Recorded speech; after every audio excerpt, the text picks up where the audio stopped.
Welcome to another episode of Mental Health Mondays. It is the week of May 8th, 2023. We're here and we're doing it. Back again, another week. Congratulations. You did it. You got this shit. There we go again. Shit in the first 10 seconds. What a week it's been. I had a great week. Not to brag, but just to be honest. Feel pretty good about my week. So if you've been keeping up to date with the podcast, I talked previously about whatchamacallit. I talked previously about a big studio session I was supposed to have with someone, and it happened. It finally happened. So that was sick, and it was just one of those things, another one of those lessons that things aren't always meant to happen when they're supposed to happen. To give you some backstory on this studio session, the first time it was supposed to happen, I was very ill. I haven't gotten sick in so long. I was sick. Fever, runny nose. It wasn't, you know what? It was just a normal cold, but I was pretty sick. So my nose was stuffed. I literally sounded like Squidward. And not to mention that, but I looked crazy. Like my eyes were puffy and red. My whole face was like, from blowing your nose 750,000 times in the course of a 5-day span. My nose was all red. I had like a cold sore coming in. My voice was groggy, plus the nasal thing. Terrible situation to be in for a studio session, especially when that's, potentially important, or, you haven't, I don't know. I put too much in almost everything in my life. Like I put too much weight on things that might not really matter nearly as much as I'm making them out to be, but I like to take things seriously. So like looking at it from that perspective, a horrible situation to be in for this said studio session. And then some very strange, unforeseen things happened with the person I was supposed to be with. And so it was like the universe telling me, like, listen, I'm giving you a little break here because you are not ready for this in this moment. Not a good time for it to happen. But I was still disappointed. And I know I talked about it on the podcast of like building it up in my head, excited for this opportunity, and then it fell through. And then I'm just worried the whole time, like, is it ever going to happen? So even though the signs were on, the writing was on the wall, it was very, very obvious. The universe was slapping me in the face. God was slapping me in the face, whatever you want to assign that power to. Like, dude, this is not the time for this. And I still was disappointed. Now, fast forward several weeks, maybe even a month or two.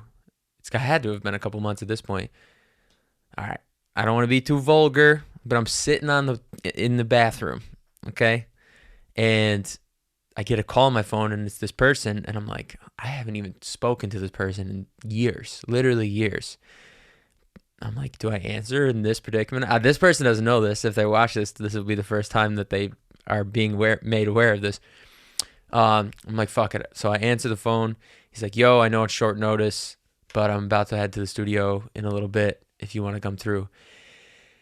And I was tentative, and I was like, oh, dude, maybe, Friday. I think it was a Wednesday or whatever day it was. Doesn't matter to the story.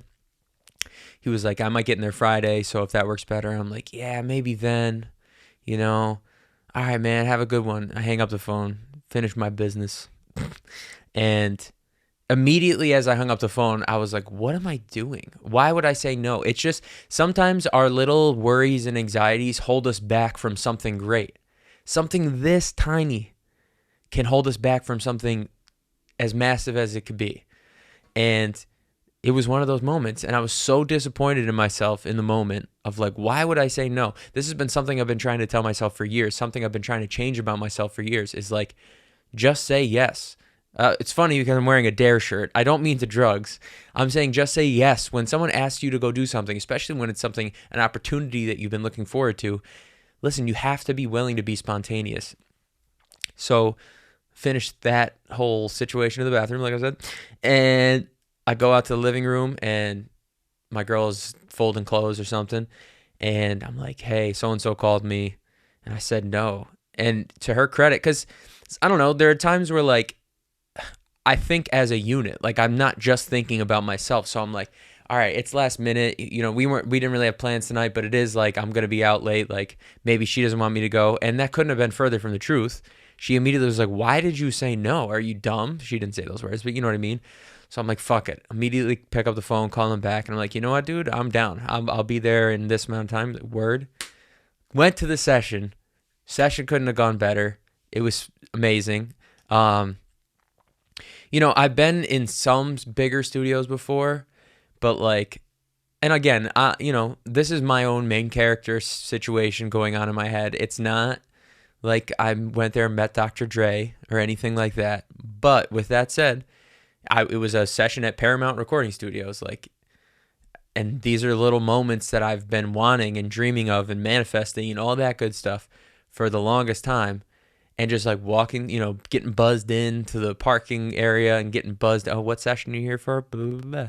Getting buzzed into the studio. Oh, here's the code for the door. And they treat you so politely there. It's not just like some run-of-the-mill studio. It's like everyone's very professional. He's like, oh, yep, just up the stairs. Here's the door, the code to the door. Walk in. Vibes great immediately.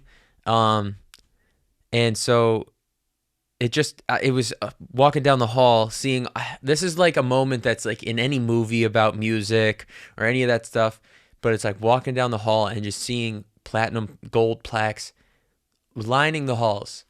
And it's just like, wow, this is cool, man. There's an energy to places like that. Like if they have those plaques, there's one of two reasons. One, either the record company that the studio's umbrellaed underneath has, their records from that record label, or they were recorded in that studio.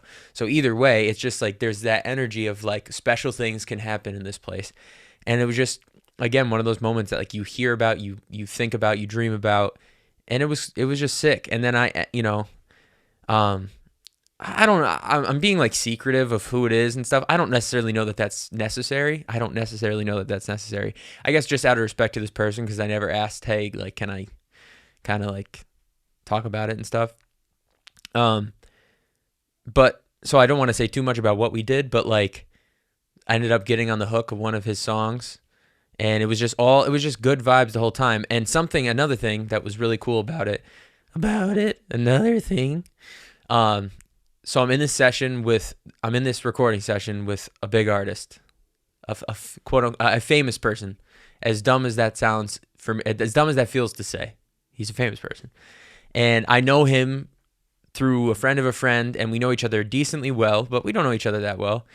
And so I'm not psyching myself up to be like, oh, they're going to be this certain way. I know the person enough to know like that, they're not like pretentious or anything like that. Cool dude, knew the vibes would be good. But outside of all that, all week I've been dealing with anxiety bad, like really bad depersonalization bouts, and like, I'll get into that in a little more in a moment. So going in, I was already anxious about being anxious.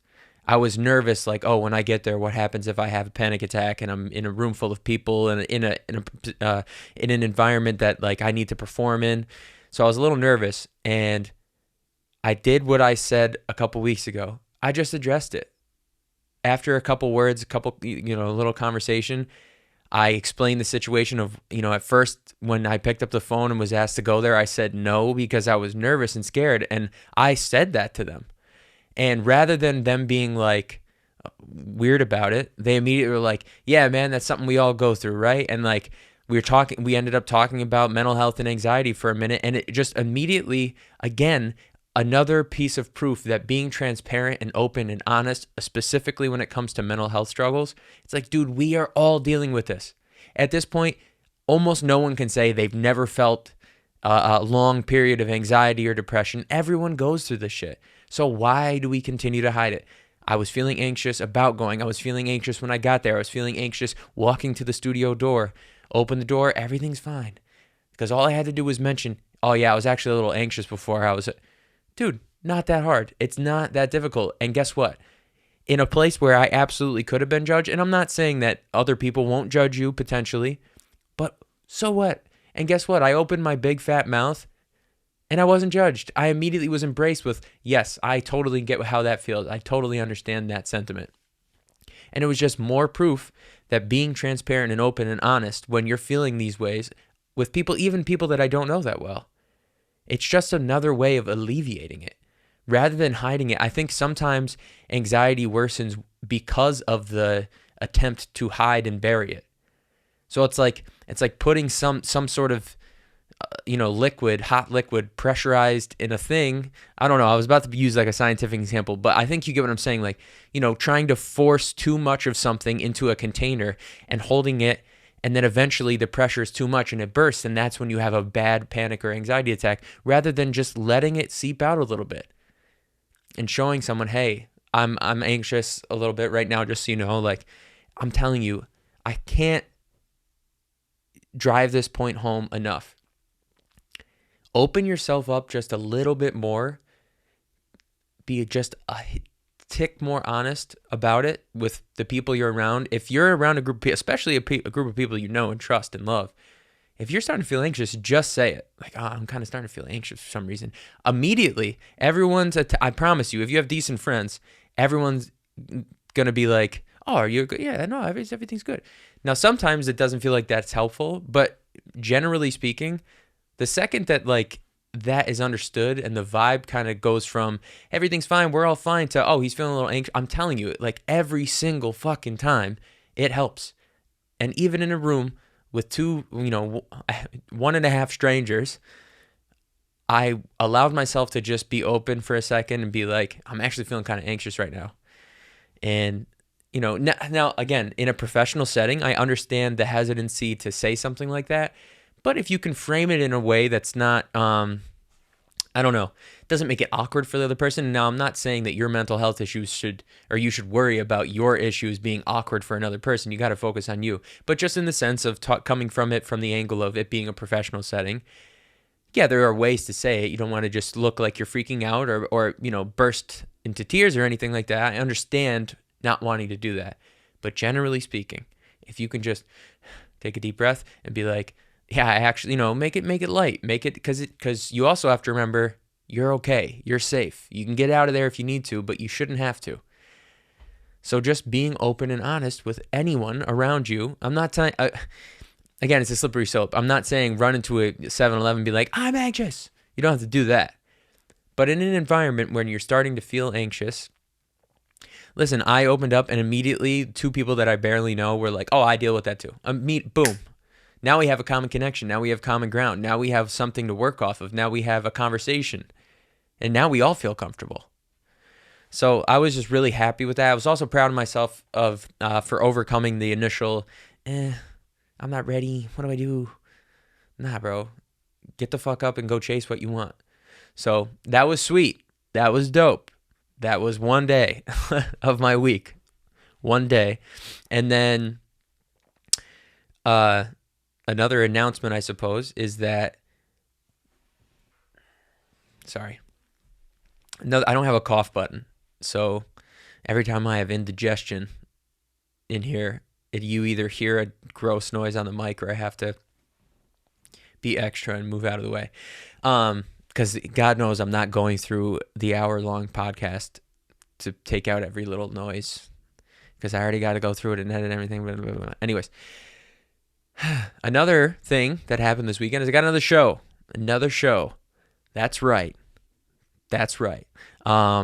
This one is with Sofar Sounds, which is dope. They have like over 1 million subscribers on YouTube, which is kind of crazy.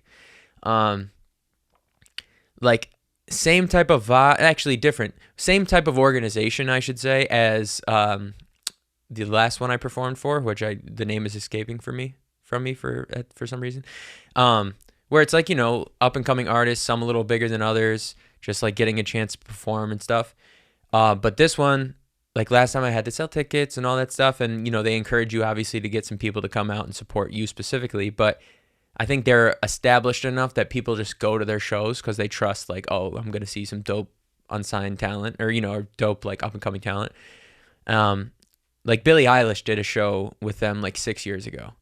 When I saw that, I was like, those things are cool. Those things are always cool. It's like, first of all, like, it's cool to see, I don't know, like, I'm not saying, oh, that's proof that in 6 years I'll be as big as Billie Eilish. I'm not saying like that, but like, oh, wow, okay. These are things, sometimes when you, let me say this in a polite way.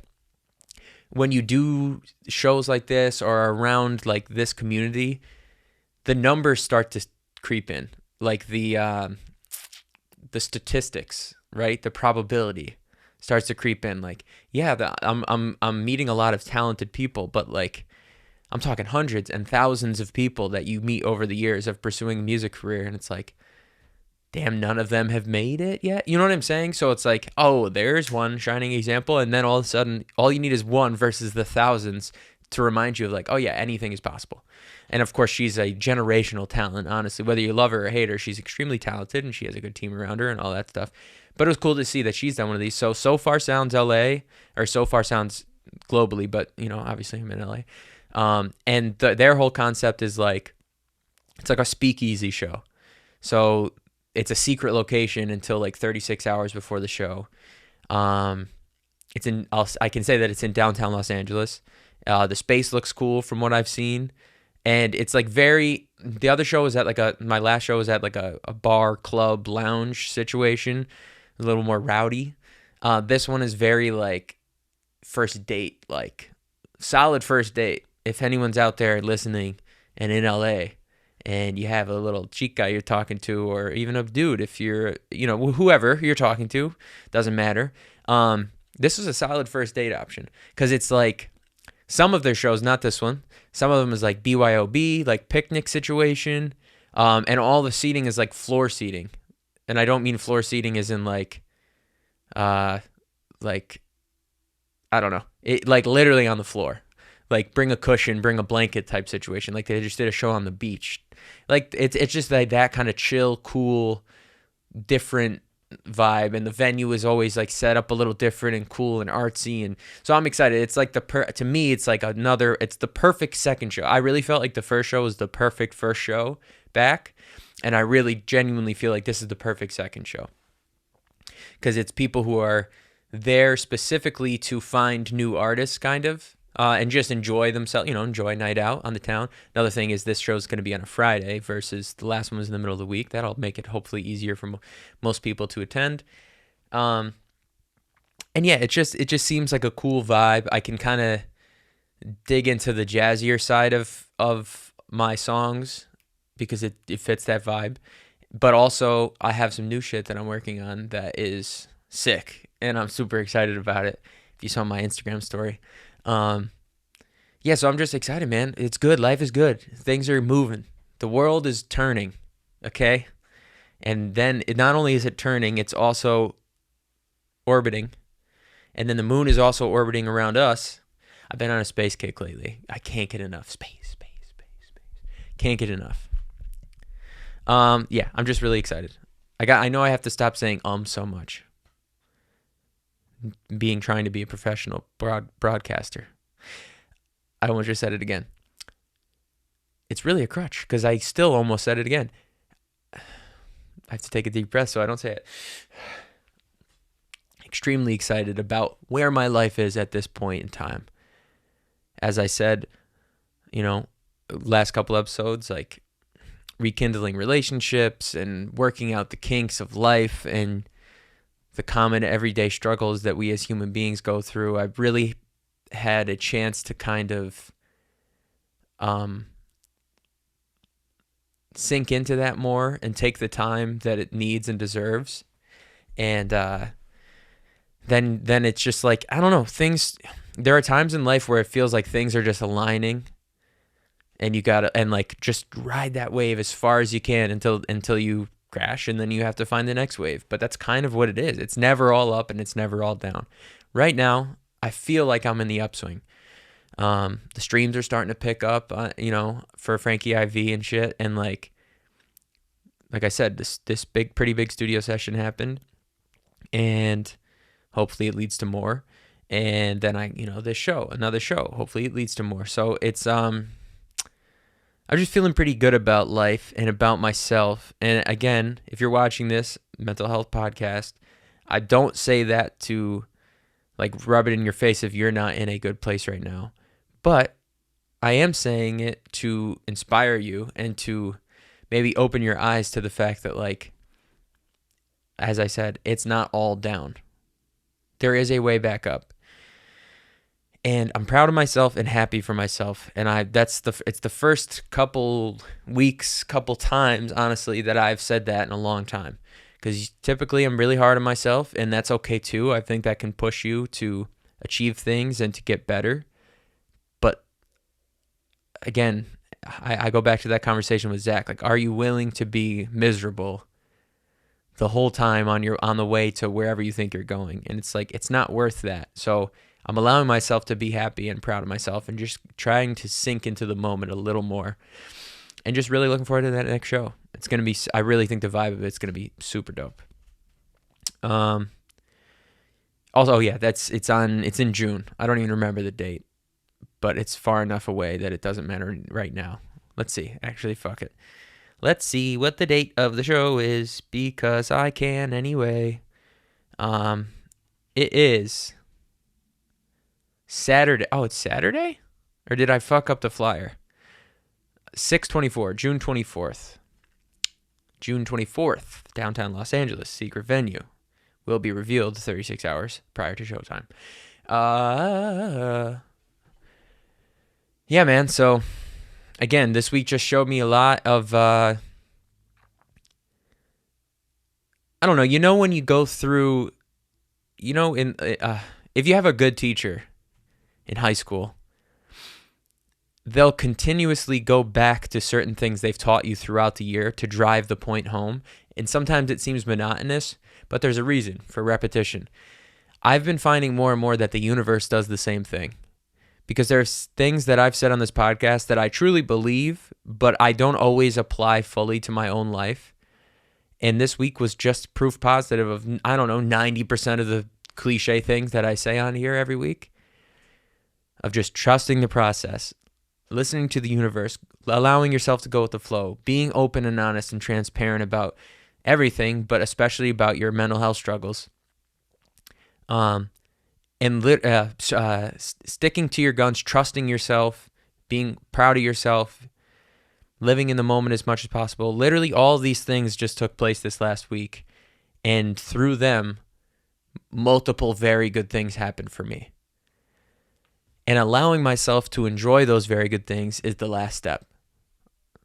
Not the last step. I'm a very unfinished product. But I'm saying, as far as I can see, like, that's the one thing that I'm missing more than any of the other stuff. Because all the other stuff, when I get off of it, I can kind of recalibrate.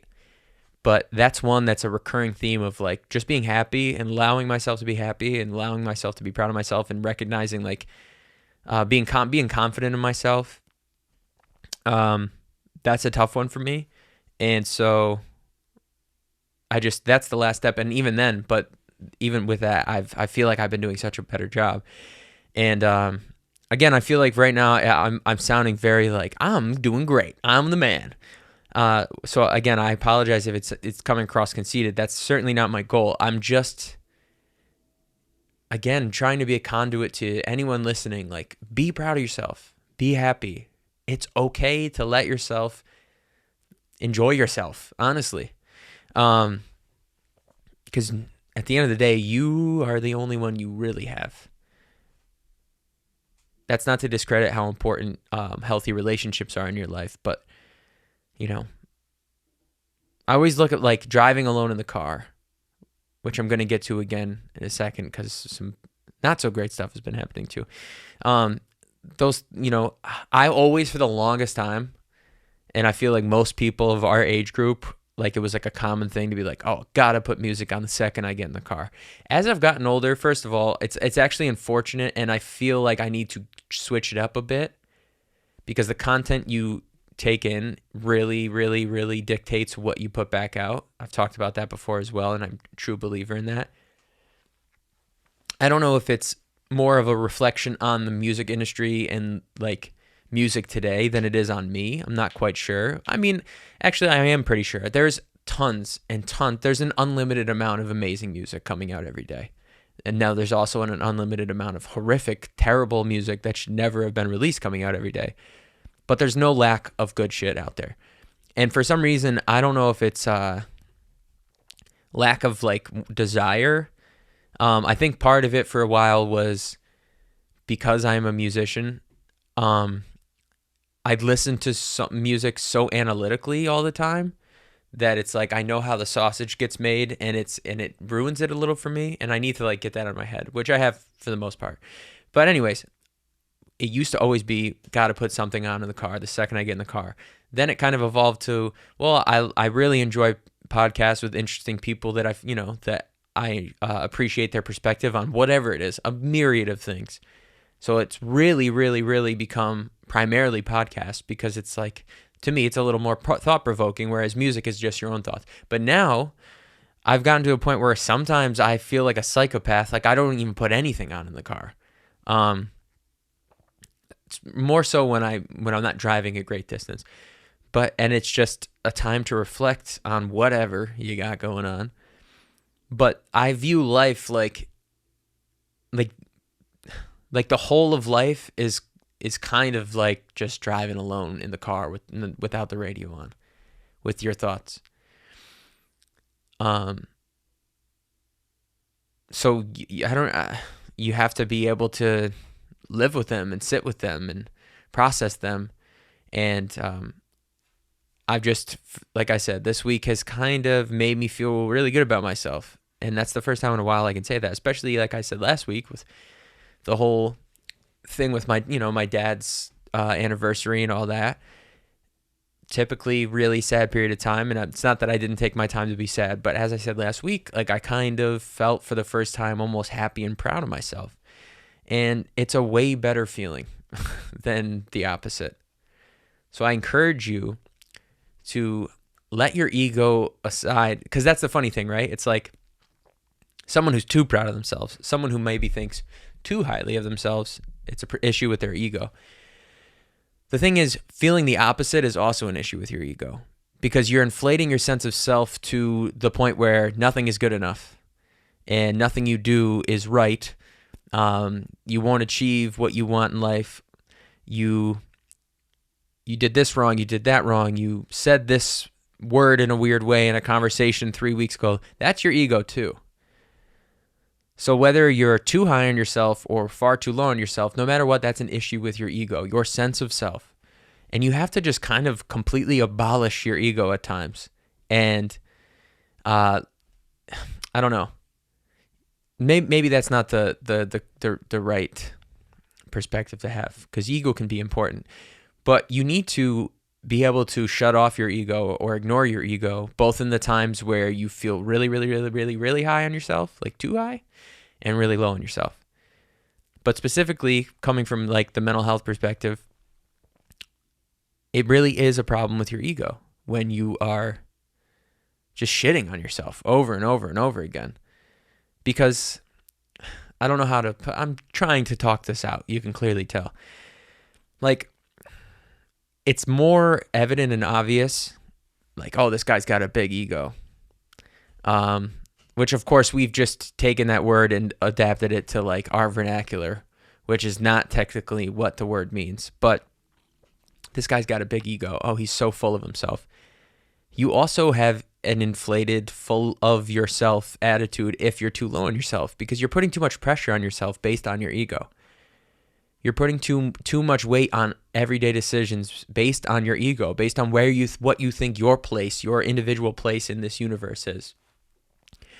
So no matter what, whether you're too high on yourself or too low on yourself, keeping your ego in check is extremely important in like creating a solid base for your mental health and a solid sense of self that's not overinflated and over deflated. I don't know if you can be over deflated. You know what I'm saying though.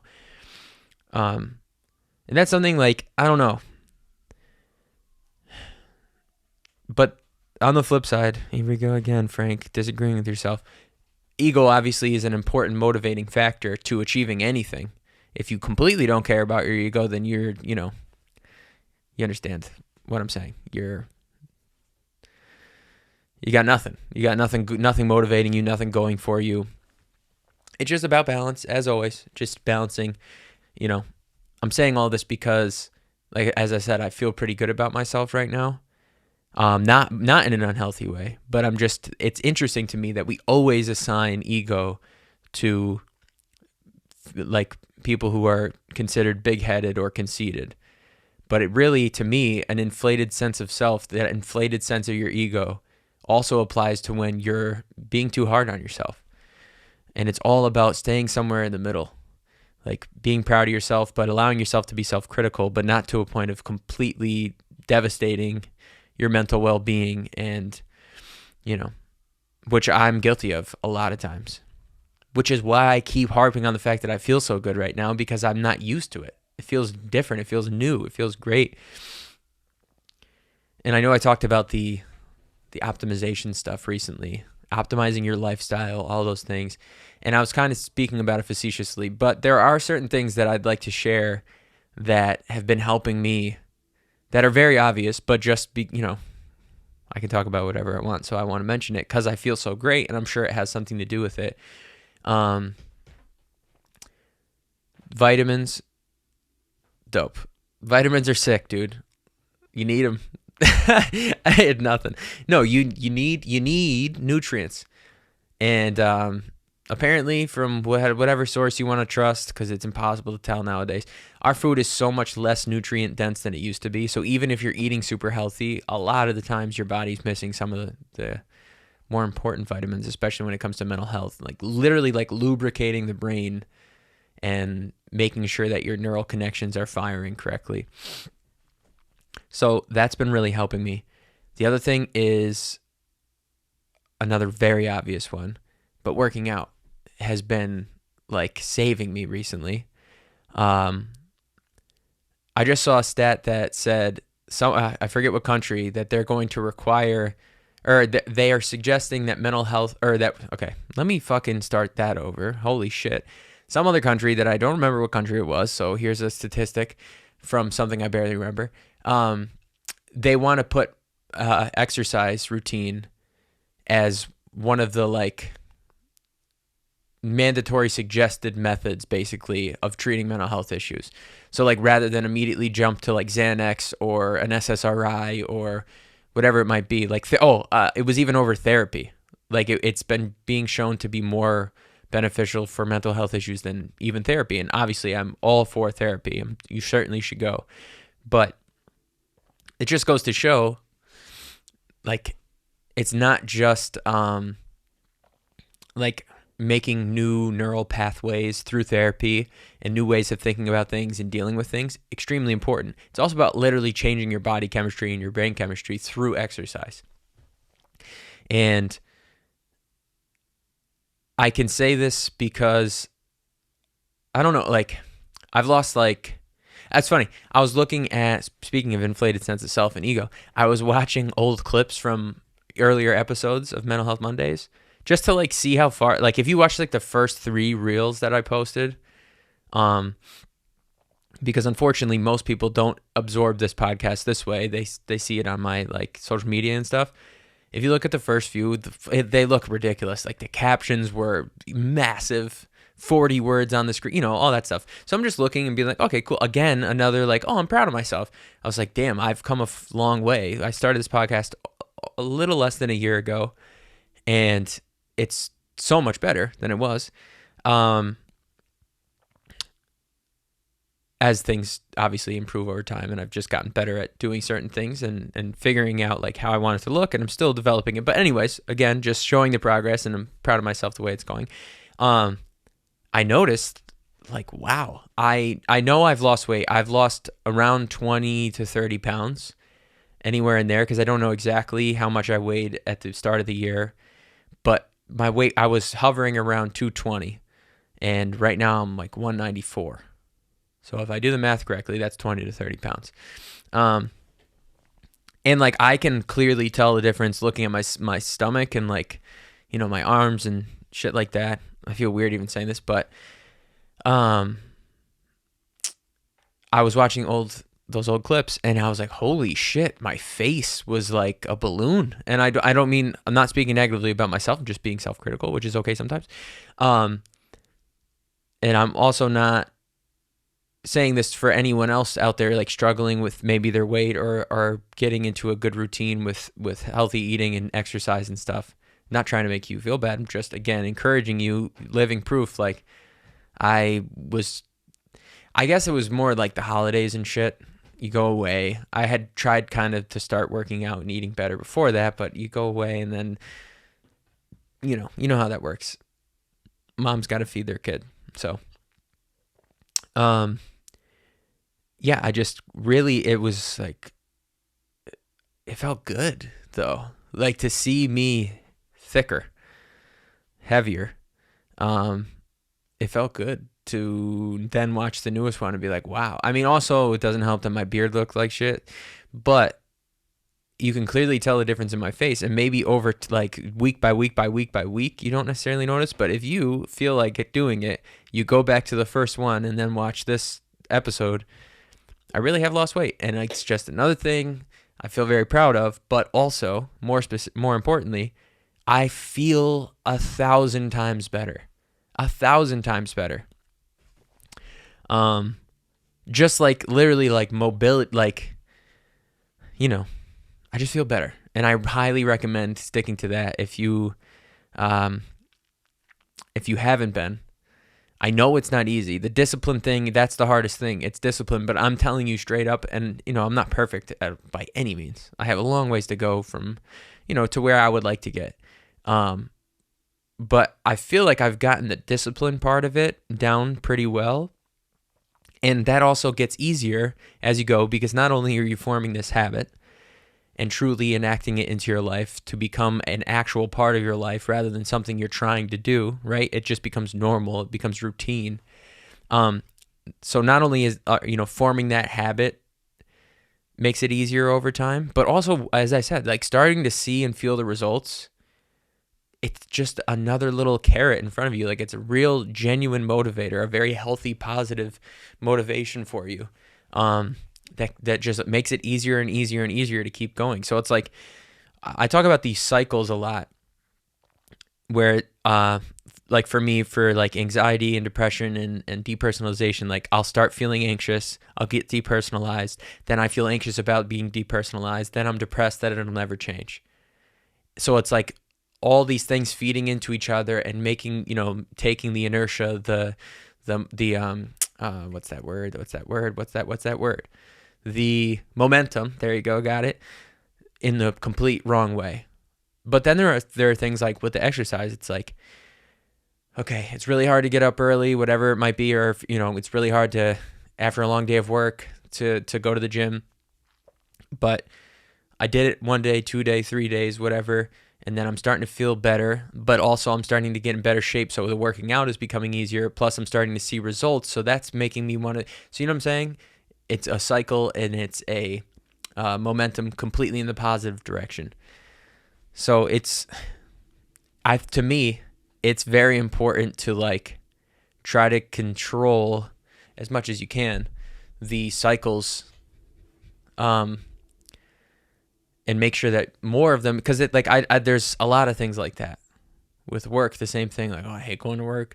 Oh, I'm late to work. Now my boss is mad at me. Now I hate my job even more. It's like, okay, well, clearly they got to wake up early, or whatever it might be. There's a million different examples in everybody's life of these little cycles that start taking your momentum in different directions. If you can try to make them, as many of them as positive as possible, it'll help.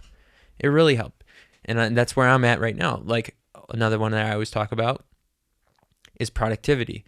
When I'm not productive, I feel anxious about it, and then it makes me less creative because I'm scared and anxious, and blah, blah, blah. Right now I'm in the opposite direction. I'm in a very positive direction with that. Listen, I've been in the fucking depths of depression many times before. Muchos times, okay? And I no way out. There's no way I'll feel better. There's no way. It's not possible. And right now, at this moment, I feel about as good about myself as I ever have. It's possible. It's possible. Not only is it possible, it's doable. Not only is it doable, it's actually not as hard as you're making out to be at all. Like, you got to buy in. There's got to be some buy-in. I was talking about this with Jay. For example, like the vitamins, right? Sometimes with that stuff, it's hard to tell if you're really feeling any better because of this thing, right?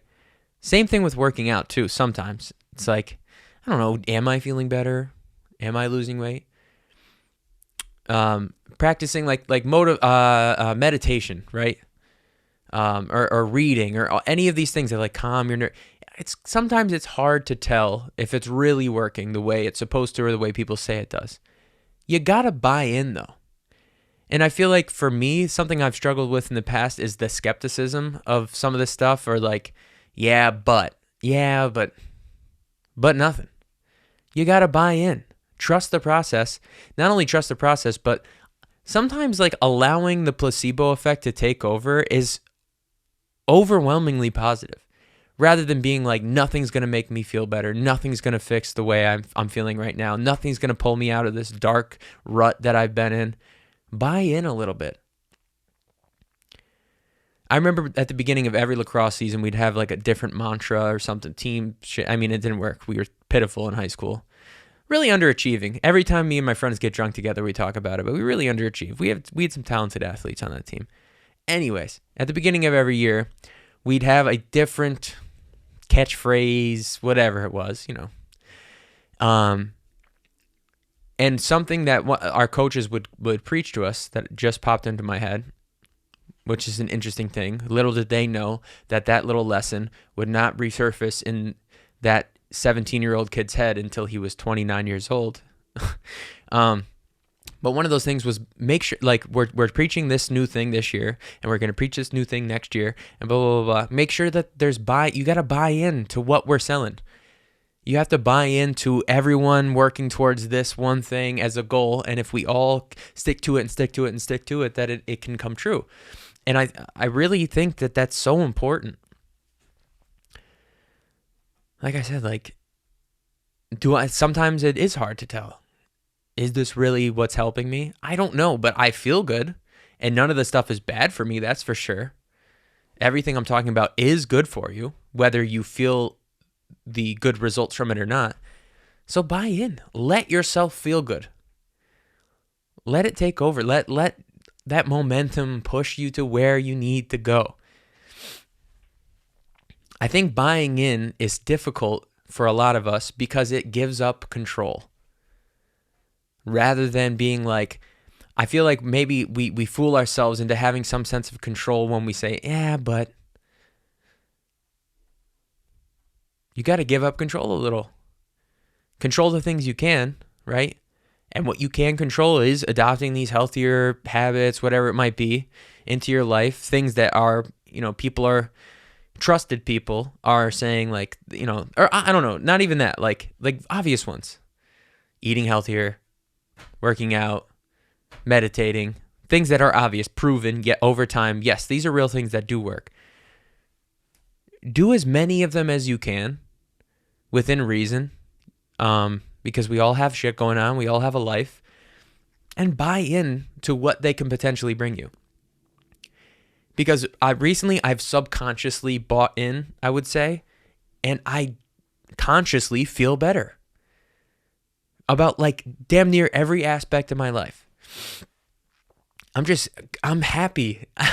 There are times when I get on here and I am like, I've also said this exact sentence before. It's because, again, it's not 100%. There's no all or nothing. It's just not. But there are times when I've gotten on here and been really down in the dumps, and it shows. And the episode's probably either boring or very interesting because I'm being open and honest about it. But then there are episodes where I'm very happy and positive and things are going well. And then I say, what I'm saying right now. But I'm just saying, I feel fucking great. And I like want to spread it to other people because like I know what it's like to not feel so good. It's possible, dude. It's not only is it possible, but it's not that hard. It's not that hard. You make it harder than it needs to be. I promise. Because I do it too. I've done it too. And I'll do it again. But I hope not. I feel like, as I've said before, I do feel like I'm starting to adopt these things into like genuine routine and like, this is just who I am now type of thing. Now, you can fall out of that for sure. But right now, this seems like the most sustained any of this stuff that I've done. So, now with that said, I have 15-ish minutes left. I'd like to talk about one not so great thing, because it's important, and it's just so weird, and it's hard to put into words, and I don't know if 15 minutes will be enough, but it's important. Let me take a sip of water. Sorry. See how amped up I am right now, dude?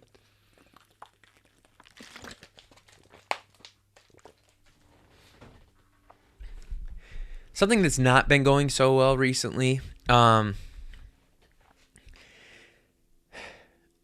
of the more intense feelings of depersonalization that I've had in years. Maybe the first time since being off of SSRIs that I've felt like, oh, maybe they were helping. And no regrets about it. I'm glad that I'm not on them.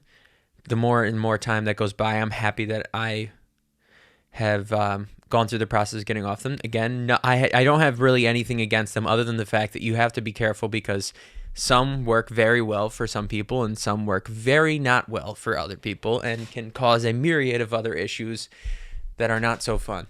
But yeah, it was the first time. It's been the first time that like I even had a thought about like, oh, did I fuck up by going off of them? But just because of how intense they've been. I said briefly one of the last couple episodes that if I drink the next day when I drive, not hungover or still drunk, I'm not even saying if I drink like I get fucked up or anything like that. Just if I have alcohol in my bloodstream whatsoever the previous day, it seems like the next day when I'm driving, I get very depersonalized, and it's like when I look down at the steering wheel, I have this very strange feeling of like, these aren't my hands. Like I always do this motion. It's not literally like I can see the top of my head like I'm watching myself, but it feels like you're completely detached from yourself. It's like that Doctor Strange shit where he like does some fucking circle and then poof, Doctor Strange comes out of his body. That's kind of how it feels. And it's not a fun feeling, dude. It's not a fun feeling because you're still up here. You're still there. And you're not thinking about any of the things that your physical body is actually doing, but it continues to do them. Like it's all reactionary. It's all instinct. So for example, when driving, right? I've been driving for years. I'm a good driver.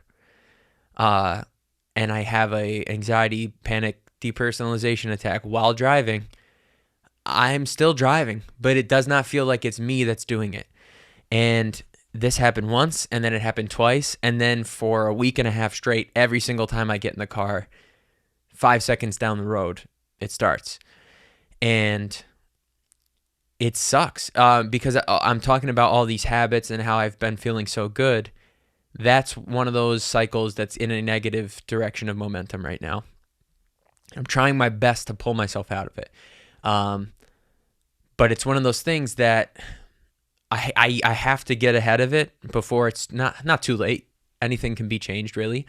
But it will become increasingly more difficult to stop this from happening because it almost feels like I've trained my brain at this point to get anxious now when I'm driving. And it's that negative cycle that I was talking about. I'm anxious. My brain's reaction is to depersonalize. Then I'm anxious about feeling depersonalized. Then I'm depressed about all of this happening. And it's just a cycle over and over and over and over again. Now it seems like every time I get in my car, it already starts with the anxiety part of the cycle.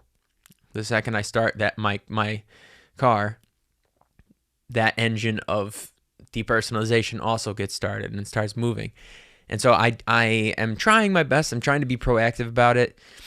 I'm going to do a little more research of like maybe why this is happening. And, you know, I've done my fair share of reading about depersonalization, derealization, surrealization over the years, but I feel like it's been long enough that there's probably some new information on it. Hopefully. It's, to me, as I've said before, the more I talk about it, the more people are like, oh my God, I feel that too. And it's a scary one because it's so difficult to describe. And in the least dark way possible saying this, it makes you feel like you're going crazy. Specifically for me, when I'm feeling very depersonalized, but my mind is still, I'm talking racing, 55 different streams of consciousness at the same time. One about what's going on, another about why is my peripheral vision feel like everything's flat and everything seems like one color in front of me. Like it almost feels like you can't see. Like I know I can see. I literally can see. But I feel like I can't discern anything from anything. It's all just one flat image. That's 2 streams of consciousness. Third stream, something that has nothing to do with what's going on at all. I'm talking nothing. Dark thoughts about my life, my family, whatever it might be. All of this simultaneously going on. And then the worst thought of all creeps in. Oh my God, what if I'm losing my mind? That's the scary one. That's the frightening one. I've been seeing more and more evidence. I don't know why I said it like that. I've been seeing more and more, I don't know. Listen, I'll preface what I'm about to say with this. I'm not against weed at all. Okay?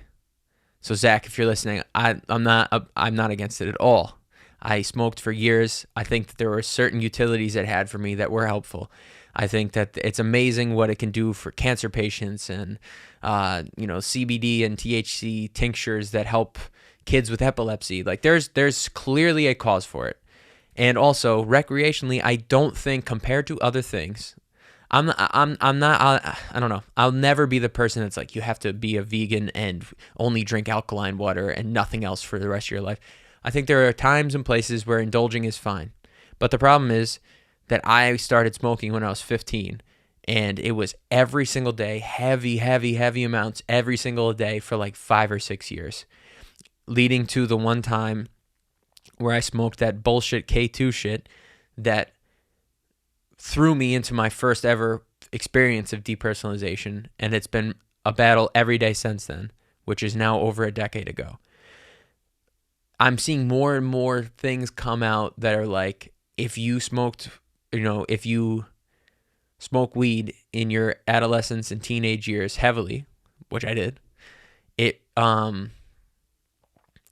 has a very high risk of no, I shouldn't say that. It greatly increases your risk of experiencing psychosis in your adult life. And obviously the brain can heal and it's incredible. And like, I have not smoked weed. And again, not against it at all. I'm not against it. I'm just saying I wish in some ways that maybe I had waited a bit to become a complete pothead. But the brain does have the ability to heal itself. And so I'm sure that like my brain has and is healing itself at this point because it's been so long since I've consistently smoked weed. Can't even tell. For the last probably several years, there'd be a random time hanging out with friends. I might hit a joint or something like that. And now it's been forever since I've done that. Again, not bragging about it, just saying. But I guess what I'm trying to get at is that I've been hearing this more and more, and it has scared me of like, oh shit, I did this to myself 100%. Like, because in those moments where I'm like, am I losing my mind? Then another stream of consciousness comes in and it's like, oh fuck, I just heard that stat about everything I just explained. And it's like, what if that's what this is? I'm becoming psychotic. It's not fun. And I know that it's my mind playing tricks on me. So it's funny because 90% of this episode was like, I'm feeling great. And then the last 10% was like, I thought I was going to crash my fucking car the other day. The overwhelming majority of every moment in my life for the past couple of weeks has been extremely positive. But this depersonalization thing has been kicking my ass lately. And it's fucking whack. It's whack. It sucks. There's no cure. They're finding different evidence of like where it takes place in the brain. The prevailing thought of where it comes from is childhood trauma, because basically when you're that young, you don't have the like skills, or the tools rather, to deal with trauma successfully and effectively. So your brain's natural instinct is to detach yourself from that situation. Now, what I would ask a psychiatrist, psychologist, neuroscientist, if they're in this room, is I don't necessarily understand that, because I never had these feelings during my childhood. So was I just not noticing them because I'm a kid? Or is it that you weren't necessarily having those feelings as a child, but your brain is rewiring itself to do that by the time it is experiencing traumatic events later on in life? I don't know if that makes sense. Because like I said, I never, I went through some traumatic experiences as a kid, and I never felt that way at all. Now, I might have detached myself physically from situations, like run into my room or something like that, to try to avoid things. But never this mental side of stuff. That didn't happen until I was 18 years old. So I don't know. I guess it's not that difficult, even though this podcast is not like, widely viewed or listened to yet. I'm sure I could still get some sort of medical professional to talk to me about it, like on camera and being recorded and stuff. But I do have questions like that for a myriad of other things. But all I'm saying is, I really feel like depersonalization. I once had a theory that I felt like every person who has ever committed suicide has had depersonalization and just didn't know it. Now that sounds like a really dumb thing to say, because it is, because like, how the fuck do I know? I don't. But the reason why I say that is because I've talked to so many people who have experienced depersonalization. I've read online so many blogs, so many like chat rooms of people dealing with it. So many of them have said, and this is what I used to say to my high school girlfriend, the first few months of dealing with this, like, I felt like, and many other people feel like, the only way this will end is if I die. That's how intense and scary this feeling is. Like, there are times when you want to be out of your body. There are certain, like, psychedelic experiences. I've had multiple of them, many of them very positive, some of them extremely negative. But the goal is to kind of get out of your body and depersonalize a bit. Not in this same context. It's very different. It's a very different feeling. And it's not fun. It's very difficult to put into words. I recommend you look it up yourself if you're interested in it, because other people have described it in maybe better ways than I have today. The whole like feeling like a robot. I think maybe this is where some of the simulation theory comes from. I'm not a huge believer in that, but like, there are times when I'm feeling depersonalized. Like, maybe my fucking whoever's playing me as my character is like paused the game, or or like his Wi-Fi connection is bad or something. It's just not a fun feeling to feel out of yourself ever in any situation, but especially in the sense of depersonalization. And so it's something that I know I have to continue to fight. And for a long time, I kind of had no symptoms of it, and now it's come back very intensely. So it's been an adjustment of things I've had to, it's been an adjustment of something I've been dealing with lately. And I have confidence. This is the thing. Doing all that stuff, the working out, the vitamins, the this, the that, the cold showers, because I don't have a cold plunge. I'm not cool or rich. All that shit. It's not a guarantee that it's going to improve everything in your life. But for me, developing those healthy habits that I've been really working at all year and really feel in a good place with right now, what it has done is, now that I'm not feeling so great mentally, I still, for some reason, have a very optimistic outlook on it, and know like, okay, I'm going through a rut right now, but like, I'll be fine. And I don't think if I was like feeling sorry for myself and like, eating really shitty and like not moving, and like, the metaphor or the image I always give for it is like, the dark room under the covers, binge watching Netflix for 65 hours straight. I don't think that I would have the optimism that I do right now if I was still in that place, which I have been there before. So I'm not saying that any of the things I said today will solve all your problems, but I do think they set up like they raise the low. You know what I mean? They raise the bottom. Quite a few floors. It doesn't seem like I can drift that low again because I have all this other stuff going for me, and I'm feeling proud of and confident in myself for getting these things done. And so again, as much as most of the episode was like, hey, I'm feeling really good about things, you can do this too, or like you can adjust things. I don't know. I don't really know what the fuck the episode was about. Mostly that things are going well and I feel proud of myself. And then I ended it with something that's not going so well. But for some reason, my prevailing feeling is optimistic. I just have this sense of optimism lately that I haven't had in a while, and I'm really happy and grateful for that. Again, it's like you look at world events around us right now, and it's crazy. There's so much shit going on. In every different aspect of life, there are so many issues with the world. So it's harder than ever to be optimistic on a global scale. But right now, I can say that I'm feeling pretty optimistic about my own life and my own mental health specifically. I just feel like I've cracked the code, and whereas before I knew certain things, certain ways I had to go about things that might help, now they've become like an everyday part of my life.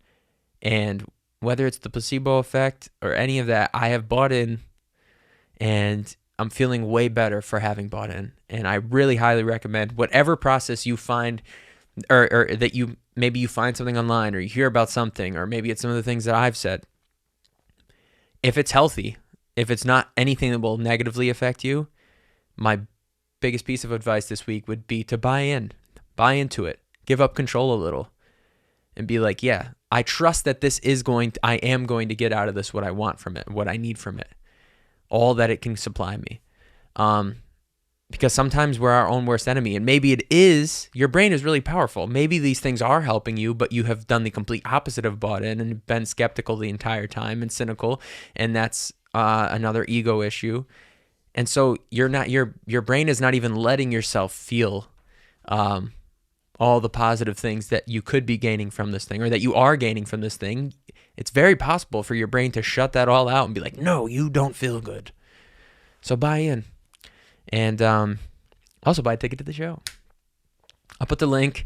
I'm really excited to perform again. It's going to be sick. It's going to be way better than the last time. Last time was pretty good, but this time will be better, obviously. It should be that way, right? Just keep streaming Gravity, please. Or stream it now if you haven't at all. What the fuck are you doing? And yeah, man, just keep on keeping on. All right. Thank you again for listening. Really appreciate it. I'm going to go for a hike now because I feel so good about life, and it's beautiful out, if you can't tell. Yeah, man. Just be proud of yourself too, because regardless of if you're doing anything right in your life right now, it could be a lot worse, and you made it another week. You got through another week of what can be really difficult, and that's just the everyday slog of shit that we have to deal with. Things that we never asked for, right? Most of the shit you deal with is something you never asked for. But make sure to put time into the things you are asking for. And just trust the process. Buy in. Things are not as bad as they seem. I've been there. I've been in the worst possible depths of the world that you could be in. And I feel really good about things right now. And I'm trying to ride this as long as possible. I'm sure in a few episodes I'll be back saying I'm sad. But that's okay too. It's okay to feel sad. Just really happy. Also, I gotta go. I don't know why I'm still talking. Thank you so much for listening. I gotta remember I got this. You gotta remember you got this. If not, we got this. Stream Gravity. Come see me live. June 24th. Location to be announced. Downtown Los Angeles. Thank you to Sofar Sounds. And take care of yourself this week. Do something nice for yourself. Stick to the process. See you next week. Thank you so much.